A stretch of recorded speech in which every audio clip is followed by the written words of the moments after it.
अमावस्या के नाम से प्रसिद्ध आषाढ़ अमावस्या या फिर इसे श्रावणी अमावस्या के नाम से भी जाना जाता है। हिंदू महीने में आषाढ़ की अमावस्या के दिन मनाई जाती है। यह जून या जुलाई में पड़ता है। पवित्र अनुष्ठानों के माध्यम से पूर्वजों को सम्मानित करने और याद करने के लिए समर्पित है। इस दिन भक्त पारंपरिक रूप से खुद को शुद्ध करने के लिए पवित्र जल निकायों में डुबकी लगाते हैं। वे अपने पूर्वजों को श्रद्धांजलि देने के लिए अनुष्ठान भी करते हैं। इसके अलावा आषाढ़ अमावस्या भगवान विष्णु और भगवान शिव जैसे देवताओं की पूजा करने का एक शुभ अवसर है।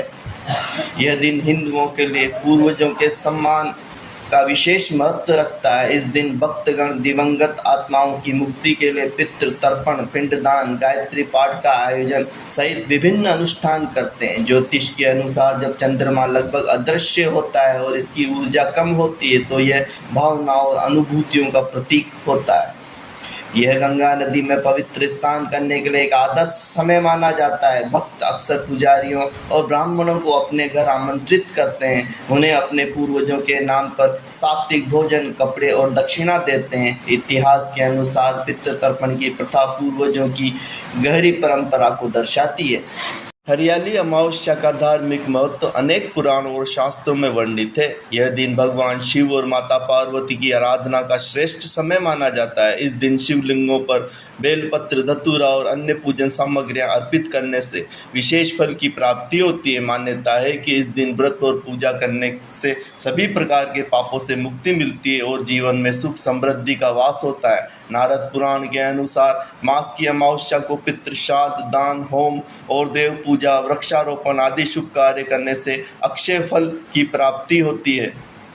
पूजा की विधि कुछ इस प्रकार है। प्रातःकाल स्नान कर शुद्ध वस्त्र धारण करें और पूजा स्थल को स्वच्छ कर वहां पर शिवलिंग या भगवान शिव की प्रतिमा स्थापित करें। हाथ में जल लेकर व्रत और पूजा का संकल्प करें। भगवान शिव के सामने आसन पर बैठकर ध्यान और प्रार्थना करें। शिव मंत्रों का उच्चारण करते हुए जल और गंगा जल से शिवलिंग का अभिषेक करें। पंचामृत, दूध, दही, घी, शहद और शक्कर का मिश्रण से शिवलिंग का स्नान कराएं और पुनः शुद्ध जल से अभिषेक करें। इसके बाद शिवलिंग पर चंदन, अक्षत, पुष्प अर्पित करें। भगवान शिव को बेल पत्र और धतूरा अर्पित करें।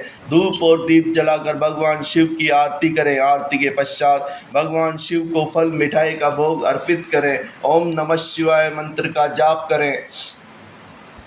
शिव पुराण के अनुसार इस मंत्र का जाप करने से सभी कष्टों से मुक्ति मिलती है और भगवान शिव का आशीर्वाद प्राप्त होता है।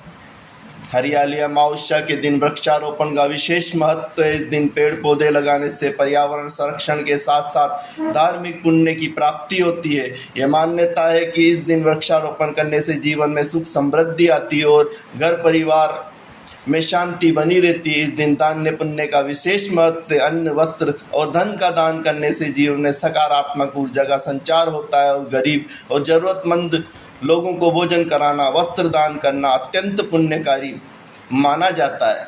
हरियाली अमावस्या की व्रत कथा के अनुसार एक बार नगर के राजा की बहू ने मिठाई चुरा कर खाई और नाम एक चूहे पर लगा दिया। चूहा इस बात से क्रोधित हो गया और तय किया कि वह सबके सामने सच लेकर आएगा। कई दिन बीत गए। एक रोज राजा के महल में अतिथि आए और अतिथि कक्ष में सोए।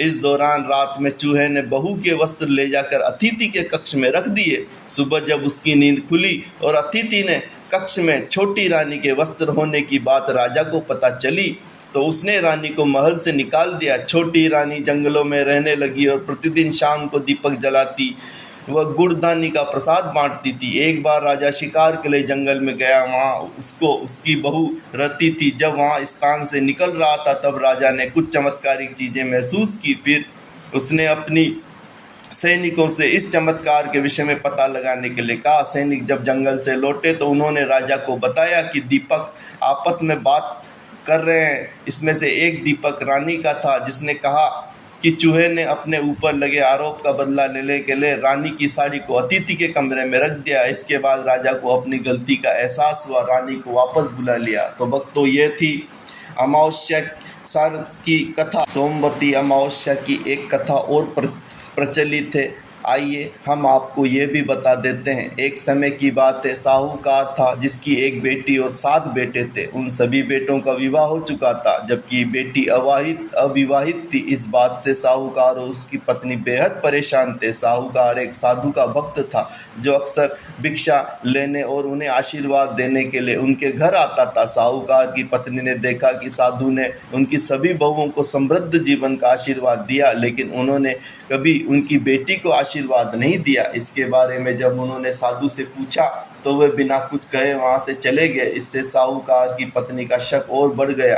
जो कुछ भी हो रहा था उससे चिंतित होकर उन्होंने अपने परिवार के एक पंडित से सलाह ली और अनुरोध किया कि वह उनकी बेटी की कुंडली पढ़े। जब पंडित ने कुंडली पढ़ी तो उसने बताया कि अगर उसकी बेटी का विवाह हुआ तो उसे अपना शेष जीवन विधवा के रूप में बिताना पड़ेगा।